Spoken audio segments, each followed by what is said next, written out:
Welcome students in the exercise of carbon and it's compounds. तो students हम carbon and its compound की exercise कर रहे थे। उसमें क्वेश्चन नंबर 5 के हमने 2 पार्ट्स तो कर लिए थे। देखो, इथेनोइक एसिड और हाइड्रोजन सल्फाइड का इलेक्ट्रॉन डॉट स्ट्रक्चर हम इससे पिछली वीडियो में देख चुके हैं। तो हमें जो थर्ड है उसका इलेक्ट्रॉन डॉट स्ट्रक्चर जो है वो बनाना है। ठीक है स्टूडेंट्स, तो देखिए प्रोपेनोन। तो प्रोपेनोन, प्रोप का मतलब क्या होता है? सबसे पहले हम इसका स्ट्रक्चर बनाएंगे, उसके बाद इलेक्ट्रॉन डॉट स्ट्रक्चर बनाएंगे। तो पहले सिंपल स्ट्रक्चर बनाइए, उसके बाद इलेक्ट्रॉन डॉट। तो सिंपल स्ट्रक्चर से आपको इलेक्ट्रॉन डॉट बनाना आसान रहेगा। तो सबसे पहले देखिए, प्रोप का मतलब क्या है? 3 कार्बन्स। एन का मतलब क्या है? सिंगल बॉन्ड, मतलब कार्बन कार्बन में सिंगल बॉन्ड। ठीक है, उसके बाद ओन, ओन का मतलब क्या है? Ketone group. तो कीटोन ग्रुप कहां पर प्रेजेंट रहता है? स्ट्रक्चर के सेंटर में। तो स्टूडेंट्स ये क्या है? ये कीटोन ग्रुप है। समझ में आया? ठीक है, तो ये कीटोन ग्रुप प्रेजेंट है। तो अब यहाँ पर जो कार्बन प्रेजेंट है ये क्या करेंगे? अपनी टेट्रावेलेंसी पूरी करेंगे हाइड्रोजन के साथ। तो ये हो गया हमारा प्रोपेनोन का स्ट्रक्चर। ठीक है स्टूडेंट्स, अब आपको करना क्या है? इसका डॉट स्ट्रक्चर बनाना है। तो डॉट स्ट्रक्चर जो है आप बड़े इजीली बना सकते हैं। तो क्या कीजिए, आपको इन बॉन्ड्स को एक बार इरेज कर देते हैं, उसके बाद आपके लिए आसान हो जाएगा इसको समझ पाना। ठीक है, तो देखिए ये यहां से गया, इसको यहां से हटा दीजिए, ये बॉन्ड यहां से हटा देते हैं, ये यहाँ, ये यहाँ। ठीक है, अब देखिए इस कार्बन की तरफ देखिए, कार्बन जो है अपने 4 बॉन्ड बनाएगा। इसके पास इलेक्ट्रॉन कितने हैं? 4 इलेक्ट्रॉन है। तो इसके 4 इलेक्ट्रॉन जो है 4 क्रॉस के साथ हम दिखा देते हैं। ठीक है, इस हाइड्रोजन का इलेक्ट्रॉन डॉट के साथ दिखा दोगे। ठीक है, इस तरह से हम दिखा देंगे। इसके बाद इस कार्बन का एक इलेक्ट्रॉन जो है इसके साथ है, तो क्रॉस के साथ दिखा दीजिए। इसका कैसे है? इसका एक क्रॉस के साथ, इसका एक इलेक्ट्रॉन ऐसे डॉट के साथ दिखा देंगे। तो ऑक्सीजन के आउटर मोस्ट में कितने इलेक्ट्रॉन्स होते हैं? स्टूडेंट 6 इलेक्ट्रॉन्स होते हैं। तो एक इलेक्ट्रॉन तो यहाँ इसके साथ दिखा दिया, बाकी के 5 इलेक्ट्रॉन्स हम इसके अलग से दिखा देते हैं। ठीक है स्टूडेंट्स, उसके बाद इस कार्बन का एक इलेक्ट्रॉन यहाँ पर भी होगा। ठीक है, तो यहाँ पर हमें इसके 2 इलेक्ट्रॉन इसके दिखाने होंगे, क्योंकि इसके बीच में डबल बॉन्ड है, और 2 इलेक्ट्रॉन ये। ठीक है, तो कार्बन के इलेक्ट्रॉन आप क्रॉस से दिखाते रहे। उसके बाद इस कार्बन का एक इलेक्ट्रॉन इसके साथ है, तो ये हो गया, एक इसके साथ, एक ये हो गया, एक इसके साथ, एक इसके साथ। ठीक है, 4 इलेक्ट्रॉन हो गए, और एक एक इलेक्ट्रॉन हाइड्रोजन का हो गया। तो हाइड्रोजन के इलेक्ट्रॉन ने डॉट के साथ दिखाया। तो यहाँ पर इस तरह से डॉट लग जाते हैं। तो सबसे पहले आपको डॉट लगाने आने चाहिए। तो मैंने हाइड्रोजन और ऑक्सीजन के जो है डॉट जो है वो इस तरह से दिखाए हैं। ठीक है, और कार्बन के क्रॉस के साथ मैंने मेंशन कर दिया इसके इलेक्ट्रॉन्स। ठीक है, तो स्टूडेंट्स होगा क्या? अब हमें सर्कल ड्रॉ करने हैं। तो सर्कल ड्रॉ करने के लिए हाइड्रोजन डॉट और एक्स, इसका इस तरह से ड्रॉ कर देंगे। सबसे पहले तो आप इन्हीं के ड्रॉ कर लीजिए। तो इसको एक्स को थोड़ा इधर बना लेते हैं, एक इसका ये हो गया। ठीक है, अच्छा, उसके बाद एक हाइड्रोजन का ये हो गया। उसके बाद क्या होगा? एक स्ट्रक्चर ये बना देंगे, एक सर्कल ये बना देंगे, एक सर्कल ये हो गया। ठीक है स्टूडेंट्स, तो इस तरह से सर्कल ड्रॉ कर लीजिए। उसके बाद हम इस ऑक्सीजन के लिए सर्कल ड्रॉ करेंगे। तो 1 2 3 4 5 6 to 8 एक सर्कल इसके लिए ऐसे आ जाएगा। ठीक है, अब जो है 3 कार्बन रह गए, इनके लिए आपको सर्कल ड्रॉ करना है। तो इस कार्बन के लिए 8 इलेक्ट्रॉन्स का सर्कल होना चाहिए। तो देखिए 1 2 3 4 5 6 7 8। तो आपका सर्कल कहाँ से घूमेगा? इस कार्बन के लिए सर्कल घूमेगा कुछ इस तरह से। ठीक है स्टूडेंट्स, अब इस कार्बन के लिए 1 2 3 4 5 6 7 8। तो स्टूडेंट्स इस कार्बन के लिए सर्कल आप यहाँ से ऐसे ड्रॉ कर देंगे। ठीक है, अब इस कार्बन के लिए 8 इलेक्ट्रॉन्स चाहिए ना, तो इस कार्बन के लिए 8 इलेक्ट्रॉन्स चाहिए। तो 2 2 4 2 6 2 8। ठीक है, तो ये सर्कल कहाँ से आएगा घूम के? ये सर्कल आएगा कुछ इस तरह से। तो इस तरह से हम प्रोपेनोन का जो है इलेक्ट्रॉन डॉट स्ट्रक्चर बड़े इजीली बना सकते हैं। ठीक है, बहुत आसान है, दिखने में एक बार आपको मुश्किल लग रहा है। ठीक है, बड़ा कॉम्प्लिकेशन सा लग रहा है भाई कैसे बन गया, लेकिन आप single single carbon, single single hydrogen और सिंगल ऑक्सीजन सभी के डॉट्स लगा करके जब सर्कल ड्रॉ करेंगे तो बड़े आसानी से आप इसे ड्रॉ कर पाएंगे। ठीक है स्टूडेंट्स, तो आप इसका स्क्रीनशॉट ले लीजिए और अपनी नोटबुक में नोट कर लीजिए।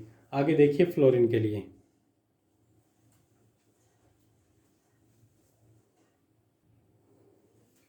तो स्टूडेंट्स फोर्थ हमारा है फ्लोरीन के लिए।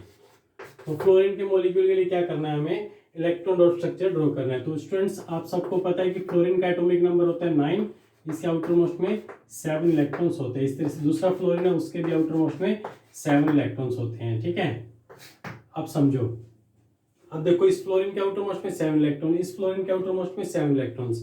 तो दोनों फ्लोरीन को क्या चाहिए, एक एक इलेक्ट्रॉन चाहिए। तो क्या करेंगे, फ्लोरीन के साथ जो है एक एक इलेक्ट्रॉन की शेयरिंग कर लेगा। क्यों एक एक इलेक्ट्रॉन चाहिए, क्योंकि इनको अपना ऑक्टेट पूरा करना है, अपने आउटर मोस्ट में 8 इलेक्ट्रॉन्स पूरे करने हैं। तो एक फ्लोरीन जो है अपने आउटर मोस्ट का एक इलेक्ट्रॉन जो है शेयरिंग में लगा देगा, ठीक है।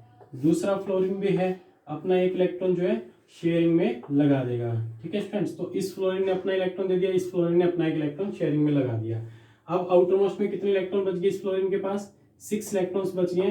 तो 6 डॉट जो है वो भी साथ में आप दिखा दीजिए। इस तरह से इस फ्लोरीन ने भी अपना एक इलेक्ट्रॉन जो है शेयरिंग में लगा दिए, तो कितने बच गए, 6 इलेक्ट्रॉन बच गए, ठीक है।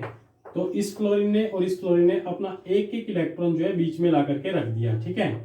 तो बीच में रखने के बाद एक इलेक्ट्रॉन, इनके पास 6 इलेक्ट्रॉन्स रह गए हैं, ठीक है। अब क्या करेंगे, अब ये फ्लोरीन जो है इन इलेक्ट्रॉन्स को यूज करेगा, ठीक है। तो एक सर्कल जो है ऐसे घुमा दीजिए, और दूसरा ये फ्लोरीन भी इलेक्ट्रॉन्स को यूज करेगा। तो ये इनके लिए हो गया, तो दोनों के लिए 8 इलेक्ट्रॉन्स। एक बार इधर से देखोगे 8 दिखेंगे, उधर से देखोगे तो 8 दिखेंगे, ठीक है स्टूडेंट्स। तो इस तरह से ये फ्लोरीन अपने बीच में एक सिंगल बॉन्ड का फॉर्मेशन करते हुए ये कुछ इस तरह से डॉट स्ट्रक्चर अपने बनाते हैं, ठीक है। तो इसको अपना नोटबुक में नोट कर लीजिए। तो स्टूडेंट्स है नेक्स्ट क्वेश्चन है, what is the homologous series explain with example. तो स्टूडेंट्स ये क्वेश्चन कई बार एग्जाम में आता है, तो इसको बड़े ध्यान से समझना। होमोलोगस सीरीज क्या होता है, वो सीरीज होती है जिसमें सेम फंक्शनल ग्रुप्स, होमो का मतलब होता है सेम, ठीक है। तो सेम लोगस मतलब सेम लोगस फंक्शनल ग्रुप सब में सेम हो, और सेम ही उसका जनरल फॉर्मूला हो, और सिमिलर प्रॉपर्टीज हो, उसी को बोलेंगे होमोलोगस सीरीज। तो उसके एक एग्जांपल के साथ आपको समझ में आएगा। तो एग्जाम में इसका एग्जांपल भी आपको लिखना होता है। जैसे कि मैं एल्केन फैमिली ले लेता हूं, तो एल्केन फैमिली कंप्लीट लिख लीजिए। आपको जितने कंपाउंड्स आते हैं, तो कितने कंपाउंड, 6 कंपाउंड्स आते हैं। सबसे पहला कंपाउंड मीथेन, सेकंड कंपाउंड है C2H6 ethane, C3H8 propane, C4H12 क्या हो गया, ब्यूटेन, C5H14, ठीक है। ये क्या हो गया, पेंटेन, C4H10, C5H12, और ये होगा C6H14, ठीक है स्टूडेंट्स। तो यहाँ पर थोड़ा सा एरर हो गया था, वो फिर से देख लीजिए। CH4, C2H6, C3H8, C4H10, C5H12, C6H14, इन कंपाउंड्स के नेम क्या है, methane, ethane, propane, butane, pentane, hexane, ठीक है स्टूडेंट्स। तो ये सभी किस फैमिली से बिलोंग करते हैं, ये एल्केन फैमिली के हैं, ठीक है। तो इन एल्केन फैमिली में एक बात समझ में आ रही होगी आपको, CH4 और C2H6 और CH4 में डिफरेंस किस चीज का दिखाई दे रहा है। तो देखिए यहाँ पर एक कार्बन है, यहाँ पर कितने कार्बन है, 2 कार्बन है, तो एक कार्बन का डिफरेंस दिखाई दे रहा है। साथ में यहाँ पर देखिए 2 हाइड्रोजन, यहाँ पर कितने हाइड्रोजन है, यहाँ पर 4 हाइड्रोजन, यहाँ पर कितने हैं, 6 हाइड्रोजन है। तो स्टूडेंट्स यहाँ पर हाइड्रोजन का फर्क कितना आया, CH2 का, मतलब एक कार्बन और 2 हाइड्रोजन का यहाँ पर फर्क है इन दोनों फॉर्मूले में, ठीक है। अब देखिए इन दोनों फॉर्मूले को कंपेयर किया तो डिफरेंस कितना है, CH2 का। अब इसमें और इसमें C2H6 और C3H8 इन दोनों में कंपेयर करो, एक तो कार्बन जो है इसमें ज्यादा है, ठीक है, और 2 हाइड्रोजन, तो मतलब CH2 का डिफरेंस आया। अगले में भी CH2 का, अगले में CH2 का, अगले में CH2 का, मतलब इस पूरी सीरीज में एक डिफरेंस जो आपको सिमिलर दिखाई दे रहा है, दैट इज द CH2। आ रही बात समझ में। तो इस पूरे फॉर्मूले में चाहे आप methane, ethane, propane, butane, pentane, hexane किसी भी 2 को कंपेयर कर लो, इनको कंपेयर कर लो, इनको कंपेयर कर लो, इनको किसी को भी कंपेयर कर लीजिए, 2 कंपाउंड्स को, तो आपको जनरली जो है वो देखने को मिलेगा CH2 का डिफरेंस जो है आपको देखने को मिलेगा। यही है कि भाई इनमें फंक्शनल ग्रुप जो है ना सब में लगभग सिंगल बॉन्ड, सब में सिंगल बॉन्ड है, और डिफरेंस जो है वो CH2 का है, ठीक है। अगर जनरल फॉर्मूले की बात करो तो आप सभी बच्चों को पता है कि एल्केन का कोई भी आपको कंपाउंड अगर लिखना है तो वो जनरल फॉर्मूला CnH2n+2, इस फॉर्मूले से एल्केन का कोई भी कंपाउंड आप इजीली लिख सकते हो, ठीक है। इसमें सिर्फ आपको कार्बन की वैल्यू रखनी होती है, ठीक है। जैसे कि n का वैल्यू 1 रख देंगे तो क्या हो जाएगा, CH4 बन जाएगा। अगर n का वैल्यू 2 रख देंगे तो क्या बनेगा, C2H6 बनेगा।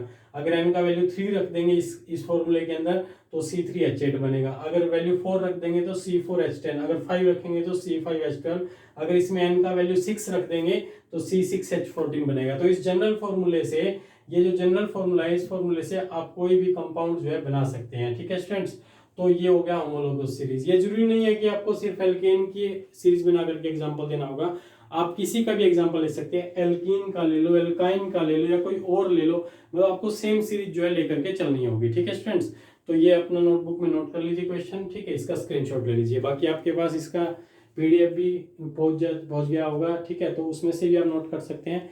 अगर आप ये नोट करना चाहे तो ये भी साथ में नोट कर सकते हैं।